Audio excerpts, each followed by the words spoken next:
I have had the unique opportunity to be part of implementing student evaluations for the first time in a secondary setting and in an elementary setting. What I found interesting and maybe a little bit surprising is how similar the reactions were. Students, whether you're a senior in high school or a kindergarten student, like it. Teachers are afraid of it, but both found value.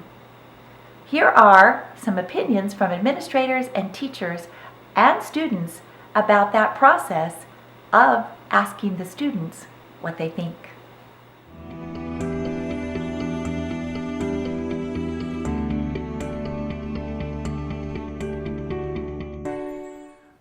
I felt like our students did a very good job of communicating the strong points and some areas of improvement that the teachers can work on to the teachers, and I think the teachers received that better than even from me as an administrator.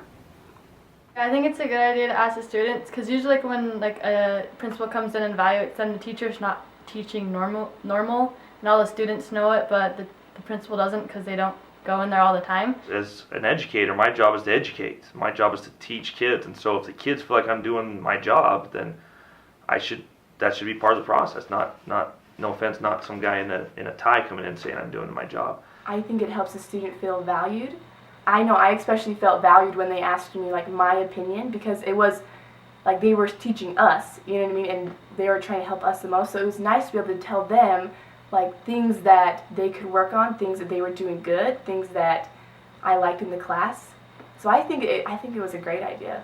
I mean, they write you notes, but usually their notes are just kind of, Mrs. Foot rocks. But this went into some pretty important detail that meant a lot to me.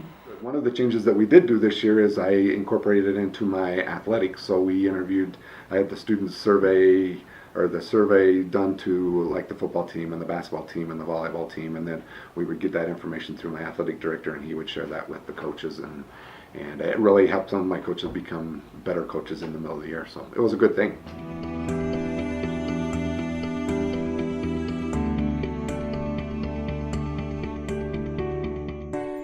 I worry sometimes that these are a popularity contest. It does scare me when you talk about teacher compensation and merit pay and all those other things. If the teachers feel like it is a tool to help me become a better teacher, then there's no problem. What's the problem? There's no problem. But if you feel like my job's on the line or my pay's on the line, then it gets really scary.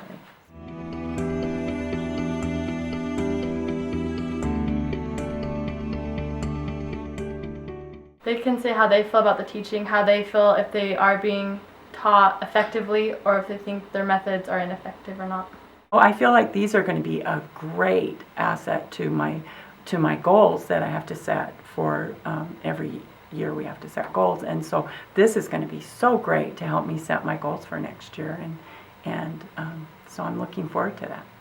I think it's a good idea to ask the students about their teachers, because if they can tell, the teachers can find out if they need to be more disciplined, do more discipline or less discipline, so the students feel like the teacher cares. As I've tweaked my class and as we've changed our schedule and the time I have to teach and things, I've tweaked what I teach and how I teach it, how much time I spend on things, to compare last year to this year and see if me changing this or adding that or changing the way I start class or whatever, if that has shown improvements, if have kids noticed that. I had teachers, especially when we were taking the evaluations, I had many teachers tell me, take this seriously, because I do take into account what your opinions are, and I do sit down and I try to change things, and I try to improve it year by year. I really do think the teachers think it's an opportunity for them to get some feedback from the students and improve what they do. So it's a positive. It's a win-win.